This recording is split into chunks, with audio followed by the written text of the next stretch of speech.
नमस्कार. Literary art या माझ्या यूट्यूब चॅनेलमध्ये आपल्या सर्वांचं मी खूप खूप स्वागत करते. आजचा आपला चर्चेचा विषय आहे छत्रपती महाराणी ताराबाई भोसले. मित्रांनो, एक गोष्ट आपल्याला इथे लक्षात ठेवायची आहे आणि ती म्हणजे आपला जो इतिहास आहे तो आपण जाणून घेणं किती महत्वाचं आहे. आपल्याला अहिल्यादेवी माहित आहेत, आपल्याला जिजाऊ माता माहित आहेत, आपल्याला छत्रपती शिवाजी महाराज यांचा इतिहास माहित आहे, आपल्याला मुघलांचा इतिहास माहित आहे. पण आजच्या पिढीला छत्रपती महाराणी ताराबाई भोसलेंचा इतिहास हा खूप कमी माहित आहे. त्यांचा संघर्षाचा कालावधी त्याबद्दल फारशी चर्चा झालेली नाहीये आणि हेच एक कारण आहे की आजचा जो व्हिडिओ आहे तो मी छत्रपती महाराणी ताराबाई भोसले यांच्यावरती घेतलेला आहे. मित्रांनो, छत्रपती महाराणी ताराबाई भोसले ह्या छत्रपती राजाराम महाराज यांच्या पत्नी होत्या. छत्रपती शिवाजी महाराज यांचे सरसेनापती हंबीरराव मोहिते यांच्या त्या कन्या होत्या आणि ताराबाईंचा जो विवाह आहे तो राजाराम महाराजांशी 1687 मध्ये झाला. त्यांचा जो कालावधी आहे, अवघ्या वयाच्या 25व्या वर्षापासून त्यांनी मोगलांशी लढाई केलेली आपल्याला दिसून येते. छत्रपती राजाराम महाराज जिंजीला गेल्यानंतर महाराणी ताराबाई, राजसबाई, अंबिकाबाई या विशाळगड येथे राहिल्या होत्या आणि रामचंद्रपंत अमात्य यांच्या मार्गदर्शनाखाली त्यांनी विशाळगड येथे लष्करी व मुलकी व्यवहाराची माहिती घेतली होती. ताराबाईंना एक पुत्र झालेला होता 1696 मध्ये आणि त्याचं नाव त्यांनी शिवाजी द्वितीय असं त्याचं नामकरण त्यांनी केलेलं होतं. राजाराम महाराजांचा मृत्यू झाला अवघ्या 30व्या वर्षी आणि त्यानंतर राज्यकारभाराची सर्व सूत्र ताराबाईंनी आपल्या हाती घेतली.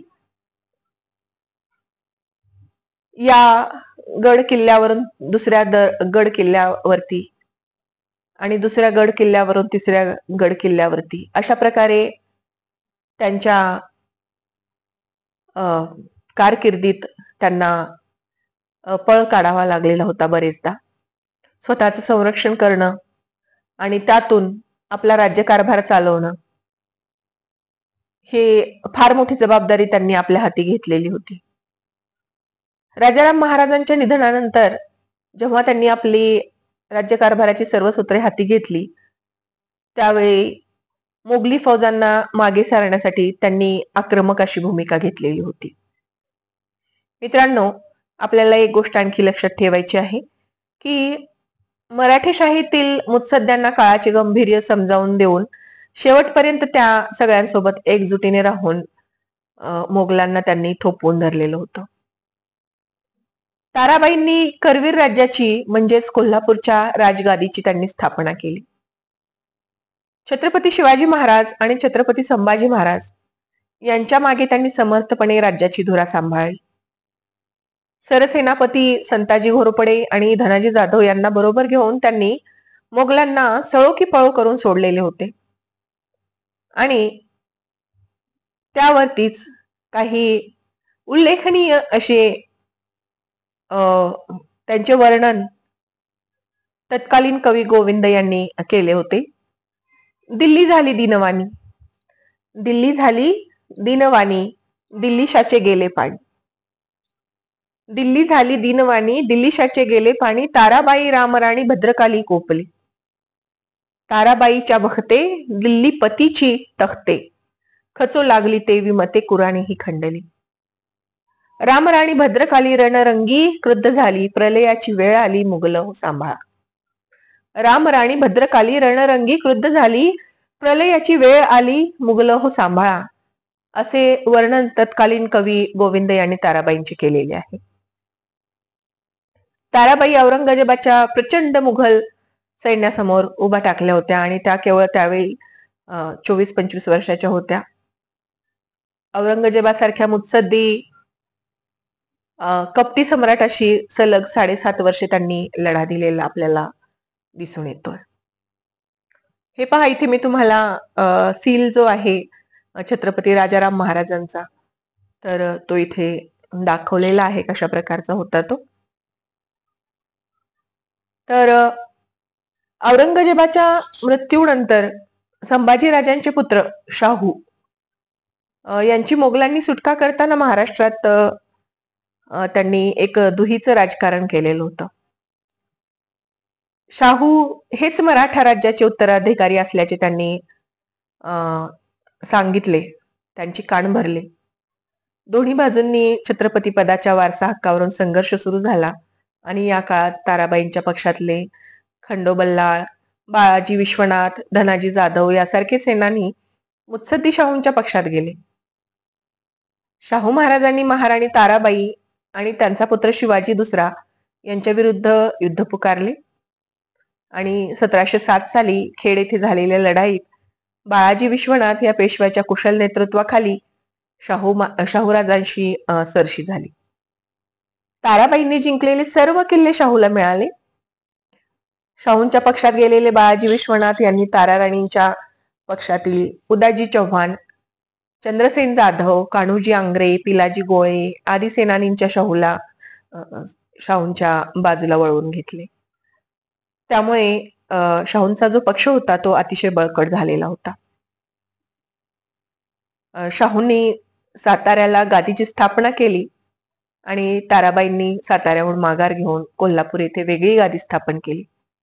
परंतु 1714 मध्ये राजारामांची दुसरी विधवा राजसबाई यांनी ताराबाईंना पदच्युत करून स्वतःचा दुसरा मुलगा संभाजी दुसरा याला गादीवर बसवले. ताराबाई आणि तिच्या मुलाला दुसऱ्या संभाजीने कैद केले. शिवाजी दुसरा 1726 मध्ये मरण पावला. ताराबाई नंतर 1730 मध्ये छत्रपती शाहूंशी समेट करून कोणताही राजकीय अधिकार न ठेवता सातारा येथे राहायला गेल्या. मित्रांनो, त्यावेळेसची राजकीय परिस्थिती आपल्या सर्वांना परिचित आहेच. मोगलांचं वर्चस्व आणि त्यामध्येच ईस्ट इंडिया कंपनी. तर 1700 साली जेव्हा जिंजी मोगलांच्या ताब्यात आली, तत्पूर्वी राजाराम जिंजीहून निसटून महाराष्ट्रात परतले. ताराबाई व इतर लोक मात्र मोगलांचा सेनापती जुल्फिकार खान यांच्या तावडीत होते. त्याने मात्र सर्वांची मुक्तता केली काही काळानंतर आणि इसवी सन 1700 मध्ये छत्रपती राजाराम महाराज यांचा सिंहगड किल्ल्यावर मृत्यू झाला. राज्याला गादी आणि समाजाला खंबीर नेतृत्व देण्याचं कार्य ताराबाईंनी केलं. वयाच्या 86व्या वर्षी सिंहगडावर त्यांचं निधन झालेलं आपल्याला दिसून येतं. राजारामानंतर मराठी राज्याला नेतृत्व नसताना ताराबाई यांनी मराठी राज्य टिकवून ठेवले होते. मराठी राज्य जिंकण्यासाठी आलेल्या औरंगजेबाच्या देहाची आणि कीर्तीची कबर महाराष्ट्राच्या भूमीतच त्यांनी खोदली होती. मित्रांनो, जरी शाहू महाराज आणि ताराबाई यांच्यामध्ये संघर्ष झाला असला तरी काही काळानंतर त्यांच्यामध्ये दिलजमाई झाली आणि त्यानंतर त्यांनी कोल्हापूरच्या गादीला संमती दिली होती. मराठी साम्राज्यात सातारा व कोल्हापूर अशा 2 स्वतंत्र गाद्या निर्माण झाल्या आणि पुढे शाहूंच्या मध्यस्थीने ताराबाईंची कैदेतून सुटका झाली. त्यानंतर त्या सातारा येथे राहायला गेल्या आणि शाहूंना पुत्र नसल्यामुळे त्यांनी ताराबाईंचा नातू रामराजा यास दत्तक घेतले. तर शाहूंच्या मध्यस्थीने ताराबाईंची कैदेतून सुटका झालेली होती त्यानंतर त्या सातारा येथे राहायला गेल्या. 1740च्या दशकात शाहूंच्या आयुष्याच्या शेवटच्या वर्षात ताराबाईंनी त्यांच्याकडे एक मूल आणले होते, राजाराम दुसरा. तिने मुलाला आपला नातू आणि शिवाजी महाराजांचा थेट वंशज म्हणून सादर केले आणि असा दावा केला की त्यांच्या संरक्षणासाठी तो जन्माला आल्यानंतर लपविला गेला होता. एका राजपूत सैनिकाच्या पत्नीने त्याला वाढवले होते. ह्या मुलाला शाहूंनी दत्तक घेतले कारण त्याला स्वतःचा मुलगा नव्हता आणि 1749 मध्ये शाहूंच्या मृत्यूनंतर राजाराम द्वितीय यांच्यानंतर छत्रपती झाले. जेव्हा पेशवा बाजीराव मुघल सरहद्दीवर रवाना झाले तेव्हा ताराबाईंनी राजाराम द्वितीयला बालाजी बाजीराव यांना पेशव्याच्या पदावरून काढून टाकण्यास उदयुक्त केले आणि 1750 रोजी सातारा येथील अंधार कोठडीमध्ये राजाराम यांना कैद करण्यात आले. शाहूंसमोर त्यांनी राजाराम आपला नातू म्हणून खोटी साक्ष दिली होती. 1750 मध्ये ताराबाईंनी पेशव्याविरोधी उमाबाई दाभाडे यांची भेट घेतली. उमाबाईंनी ताराबाईंच्या समर्थनार्थ दामाजीराव गायकवाड यांच्या नेतृत्वात 15,000 सैन्य पाठवले आणि त्यानंतर पेशवाईचा निष्ठावंत त्र्यंबकराव पुरंदरे यांच्या नेतृत्वात 20,000 बलाढ्य सैन्याचा पराभव तेथे करण्यात आला.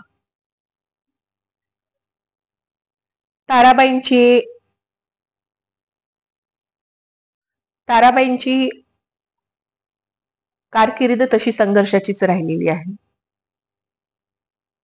आणि आपली हक्काची गादी टिकवण्यासाठी त्यांनी जो संघर्ष केलेला आहे तोही अतिशय कौतुकास्पद आहे. सातारा सैन्याच्या तुकडीने तिच्या विरुद्ध बंड केले होते आणि त्यांनी त्या बंडखोरांचे नेते आनंदराव जाधव यांचा शिरच्छेद केला होता.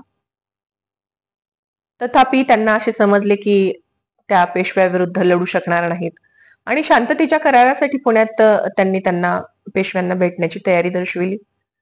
पेशवे त्यांच्याशी आदराने वागले आणि त्यामुळेच ताराबाईंनी पेशव्यांचे श्रेष्ठत्व स्वीकारले होते. पेशवे यांना नापसंत करणारे सरदार जाधव यांना काढून टाकण्याचे त्यांनी मान्य केले. त्या बदल्यात पेशवाईने ताराबाईंना माफ केले.